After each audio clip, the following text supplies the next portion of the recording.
Whilst there's no geometry as such in our course, we still do geometric proofs. Weird, hey? But we use vectors to do it. Now, let's have a look at some ideas. So when we're doing it, it's important we use vector methods. That's what they want to see.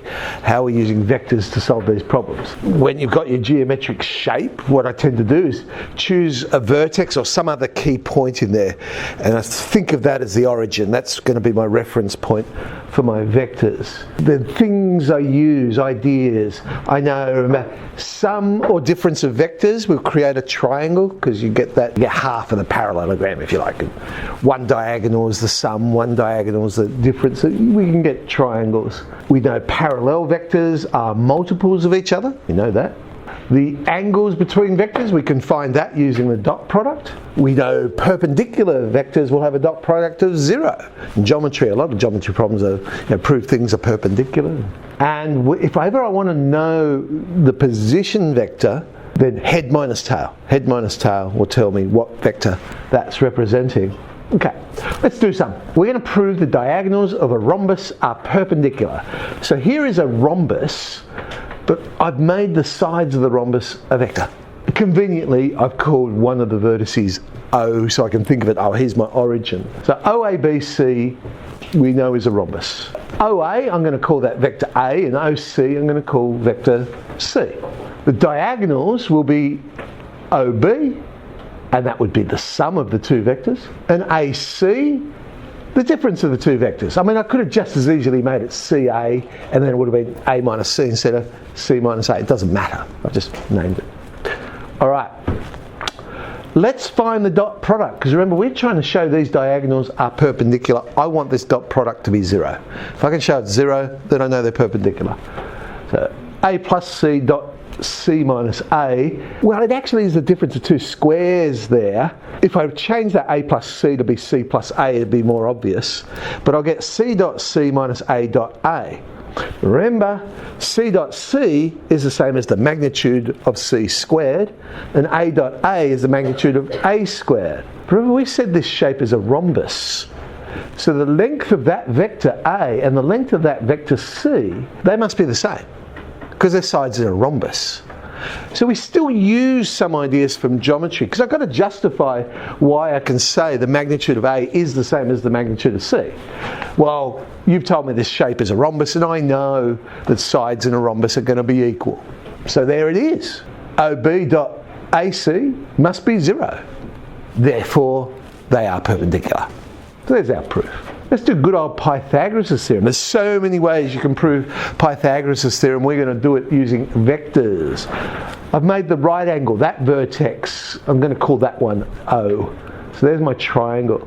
I've created two vectors coming from O. I'll call one of them A, one of them B. Now the vector AB, or I could have just as easily gone BA, but I've gone AB, head minus tail, so it'll be B minus A. Let's see what OA squared plus OB squared is. Well, OA, the length of that side OA would be the magnitude of the vector squared, and similar with OB, it'll be the magnitude of that vector squared. All right, let's investigate AB squared. That'll be the magnitude of B minus A squared. And I want to show these two things are indeed the same. But I'm going to use that idea of, well, A dot A is magnitude of A squared, that idea, but in reverse. So magnitude of B minus A squared must be B minus A dot B minus A perfect square. So we get B dot B minus twice A dot B plus A dot A. However, we know OA and OB are perpendicular. Therefore, A dot B must be 0. Again, using that idea, which means I'm left with B dot B plus A dot A. Now I use that idea again. That's the magnitude of B squared plus the magnitude of A squared. They are indeed the same thing. So yes, AB squared does equal OA squared plus OB squared. So proving familiar geometry results, but using vectors rather than geometry. We still use a bit of geometry in there, but mainly the vectors. ABCD is a quadrilateral. PQRS are the midpoints of those different lines there. What type of quadrilateral? is PRQS if we were to join those points up. I've got to pick a point. I'm going to use A. So that's going to be my reference point, if you like. I'll think of A as the origin. I'm going to let everything that comes from A, those vectors, I'm going to give it a name. So AB I'm going to call U, AC I'll call vector V, and AD I'm going to call vector W. Now I want to rewrite some of these others in terms of U, V and W. So AP, that particular vector, well, P was the midpoint, they said. So it will be a half of the vector AC, which I've called V. So it's a half V. Now I can use a similar idea. BQ, the vector B going from B to Q. How can I get BQ? Well, it would be half of BD. Well, what's BD?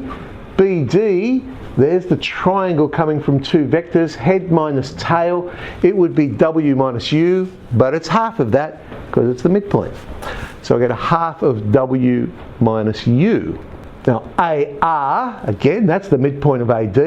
AD we call W. So I know it's a half W. So now I've got names for all these ones. BS is a half of BC. So what's BC? It ends up being a half of V minus U. Now I'm going to try and get PR. PR is AP plus AR. If I was to smash them together, the A's disappear. So PA plus AR. Somewhere I've written PA, well, I've written AP. Now if AP is a half of V, then PA must be minus a half V. That's the negative vector. AR, somewhere in our list, there it is. AR is a half W. SQ, so basically I'm trying to get things for all of these points. There's SQ would be SB plus BQ, smash them together. Well, SB is the negative of BS, so it's a half of U minus V. BQ, half of W minus U. That is also a half of W minus V. Well, it took me a while to get there, but what I've basically now done, PR and SQ are indeed the same vector. They are equal vectors. Well, if they're equal vectors, then they're both equal in length and they're equal in slope. In other words, it's got to be a parallelogram because I now have a pair of opposite sides that are both equal in length and parallel as well, because they are equal vectors. So they're going in the same direction, they're parallel, and they've got the same length. That's good enough to prove a parallelogram. A pair of opposite sides, equal in length and parallel. A little bit more involved, that one. Let's have a look at some from the HSC. 2021. So 2 years ago, 14C part 2. They gave us a trapezium. And in this trapezium, BC is parallel to AD, and the magnitude of the vector AC is equal to the magnitude of BD. So their diagram wasn't really to scale when you look at it, because they certainly do not look equal in length, the AC and the BD. So don't let that confuse you. They've told us they are equal, so they are equal. Let vector AB, that's going to be represented by A, BC is going to be B, AD is some multiple of the vector BC. That makes sense because AD is parallel to BC. So we know they're going in the same direction, but they've got different lengths. That's essentially what that's saying. So AD will be some multiple of the length of BC, and K is a positive number. This expression, for what it's worth, is what we have to show. 2A dot B plus 1 minus K times the magnitude of B squared ends up being 0. Let's find some things. AC, let's get an expression for AC. Well, that would be AB plus BC. You notice it forms a triangle. Or another way of thinking about it is I could smash them together, the B's would disappear. Either way, I get A plus B. A plus B. BD, the other line there, similar idea. I can create a triangle. I'll get BA, which is negative A, because AB was A, so BA is negative A. Plus AD, so plus the K, and BC was B, so plus KB. So there's BD. They told us that AC, those diagonals, are equal. So they told us that the magnitude of AC is the same as the magnitude of BD, effectively. So I know that. Again, I'm going to use the dot product idea. Magnitude squared is dot AC is A plus B dot A plus B. BD would be KB minus A dot KB minus A. Let's expand them out. Well, I haven't written down the A dot A. You'll notice I've gone straight to the magnitude of A squared, because remember A dot A is magnitude of A squared. Similar for the B dot B, and on the other side, the K B dot KB, well K is just a constant, so it's K squared times the magnitude of B squared. We got some cancelling there. The A squareds will go. We can rearrange this thing. Remember, we're trying to show something equals 0, and hopefully it's the expression they want. So if I pull everything to one side, so I know I've got 0 on the other side, what do I get on the left hand side? Not quite what they want us to show. It's very close, isn't it? Very close. What else is happening here? Aha! 1 minus k squared is the difference of two squares, which is 1 minus k, 1 plus k. We now have a common factor of 1 plus k. Now what did they tell us about k? K is bigger than 0. Well, that means it would be impossible for 1 plus k to equal 0 if k is bigger than 0. What that essentially means is I can divide by k plus 1 because I know it's not 0. The only time you can't divide is by 0. Well, this is not 0. So I can divide by k plus 1. And that's the result that they want. But remember, it's probably a good idea to say, why could I do that division? And explain, look, I know I can do that division because k is greater than 0, therefore 1 plus k cannot equal 0. So it is okay to divide by the 1 plus k. Alright, let's try last year's, 2022. A circle, again they've defined some vectors for us. OA, OB and OC.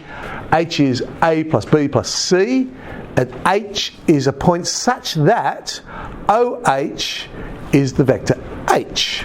We simply, I use that word very loosely, we simply want to show that BH and CA are perpendicular. So what do we know? BH, they've mentioned BH, should probably be a good idea to get an expression for BH. Now BH, head minus tail, will be H minus B. CA, they've also mentioned CA, well that would be head minus tail, that'll be A minus C. What is the dot product? We're trying to show that they are perpendicular. So essentially I want to show the dot product is 0. Okay, there's the dot product. Now you'll notice I've rewritten H minus B because they told me that H is actually A plus B plus C. So instead of writing H, I've got A plus B plus C, but I'm subtracting the B, I've just got A plus C. Aha! Difference of two squares. So we have magnitude of A squared minus the magnitude of C squared. Is that 0? What did the question say? Well, hang on a sec. Look at A and look at C. What are they? They're both the radius of this circle. They've got to be, the lengths have got to be the same. Well, that does equal 0. I've got to justify it. I can't just pull it out of thin air. How can I say that? Well, hey, I know the magnitude of A is equal to the magnitude of C because they're equal radii. They're both the radius of this circle you've given me. They're perpendicular. All right, let's play with some of those in 8D.